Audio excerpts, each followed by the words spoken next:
السلام عليكم ورحمة الله تعالى وبركاته. مرحبا بكم مع أم تيمم جديد. وصفة اليوم وصفة خطيرة جدا ولا أروع. وصفة الورقة ديال البسطيلة أو الديول بدون دقيق مصنع، بدون جلوتين، بدون لاكتوز. ورقة شبه ورقة القمح بل وأجمل. ورقة بمكونات جد بسيطة متوفرة عند كل سيلياكي وعند أي واحد يعاني من حساسية القمح.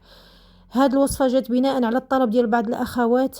اليوم إن شاء الله أنا لبيت الطلب ديالكم، ولكن يشهد الله شحال ديال المقادير خسرت وشحال ديال الوصفات جربت. زيد هادي نقص هادي كذلك غنشارك معكم هاد البريوات والعمارة ديالهم الأكثر من رائعة.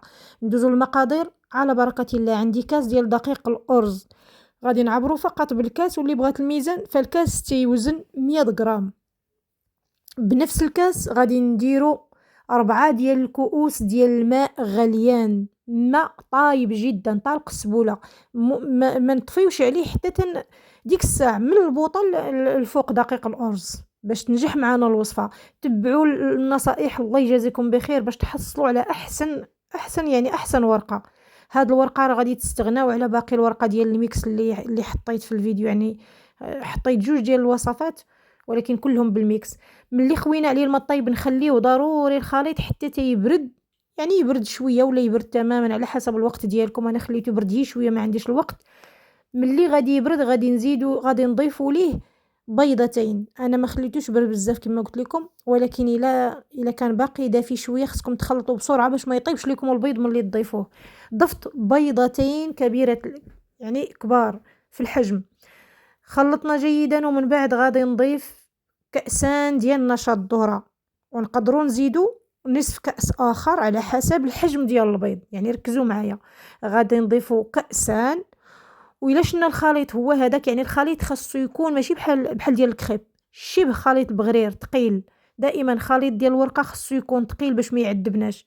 غادي نديروا الملح حسب الذوق، وكذلك غادي نديروا ملعقتان زيت الزيتون او لا زيت عادي.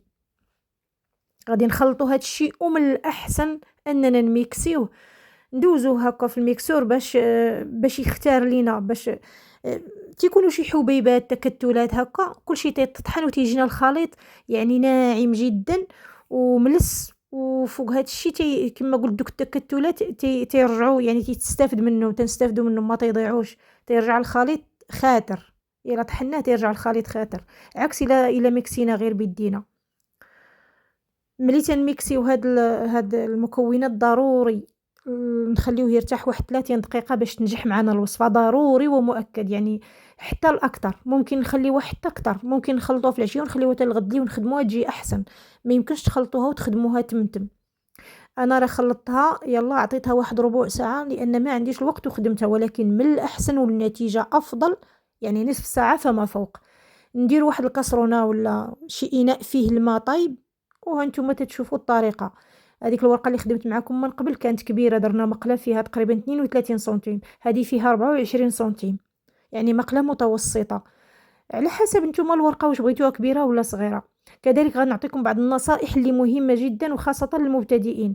المقله فاش نحطوها فوق هذا الاناء اللي فيه الماء، نخليو المقله تسخن، ماشي غير يحك الماء طايب غير نحطوا المقله ونبداو نشيتو، لا راه غادي تبدا داكشي ما غاديش ينجح، وغتسحبوا نتوما الوصفه ديال ام تيمه ما نجحش. لا، خليو المقله تسخن جيدا. مجرد تنحيدوا الورقه، النصيحه الثانيه تندهنوها بشويه زويته ولا خليط ما بين الزيت والزبده. نكمل النصائح من بعد فاش نقول المقادير. عندي نصف كيلو ديال صدر الدجاج وواحد البصله مشلضه، معلقه كبيره ديال البابريكا، ملح حسب الذوق، معلقه صغيره كمون، ونصف معلقه بزار، معلقه كبيره ديال المطارد، وشويه ديال زيت الزيتون، وواحد الفلفله حاره صغيره مقطعه اختياريه. هادو هما المقادير اللي درت في هذا الحشو.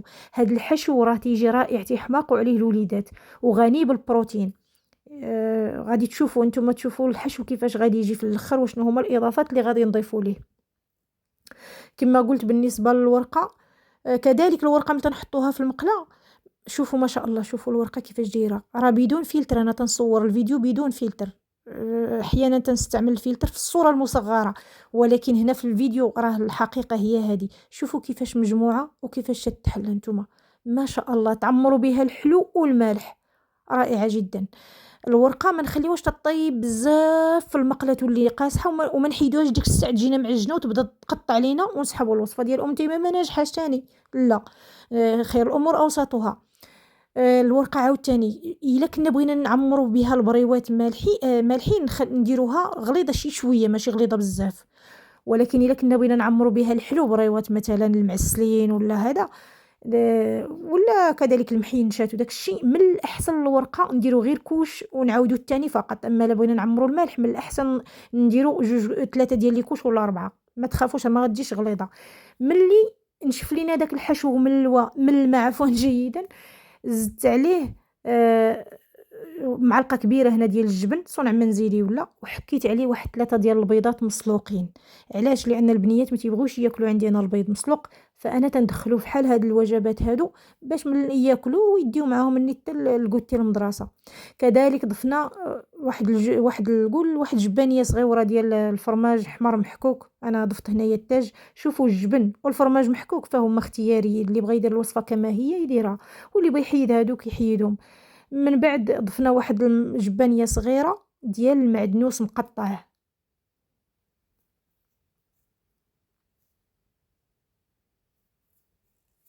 تنعمروهم اما مثلثين ولا هكا تنعمروهم بهذا الشكل ديال لينيم. ولكن انا هنايا راه درتهم كبار. شوفوا الشكل ما شاء الله ديالهم، ما تتقطع الورقه في الطعمار، ما تتعذبكم، ما حتى شي حاجه. ما تحتاجوش كاع تلصقوها مثلا بالدقيق هنا، لان غادي نحطوهم على هذيك الجهه اللي مفتوحه. غنقلبوهم، هادشي تنظن راه عارفينه، الا اللي مبتدئه تنقلبوا دائما اللينيم ولا البريوات على ديك الجهه اللي مفتوحه باش ما يتحلوش. وما تنحاولوش نزيروا بزاف البريوات، ما تنحاولوش، خاصه لا عمرناهم بالملح. ما نحاولوش نزيرو، مازال الحلو شي باش ما كاين، ولكن المالح ما نزيروش بزاف، نخليوه فين يتنفس. وصيغتو الا درنا الفرماج والجبن، يعني بحال هنايا عمرناهم بالفرماج والجبن، ضروري ما نزيروش البريوات ديالنا. وملي نقادوهم كاملين نكملوهم كاملين، نحاولوا نتكوهم شي عويد كما غتشوفوا دابا باش يتنفسوا كما قلت لكم. الا ما كانش فيهم الفرماج احمر وما فيهم الجبن ما تحتاجوش، ولكن هادو مع كبار يعني بحال البساطل بحال هادو ضروري ما نتكوهم هكا شويه باش ما يتفرقعوش لينا في الفران ويخرج الشكل ديالهم كما هو. الفران شاعل على 180 درجه من الاسفل ومن الاعلى، يعني الطياب على حسب الذوق ديالكم. اما تخليهم يتحمروا بزاف، انا اللاحق باقيين غادي يسخنوا في العشيه ملي يجيو البنات من المدرسه، وباقي غادي نسخن لهم ثاني الغد اللي بغيو يديو للمدرسه. خليتهم فين زعما يعاودوا يسخنوا. شوفوا القرمشه راه غادي نخلي لكم اخر الفيديو. نسمعوا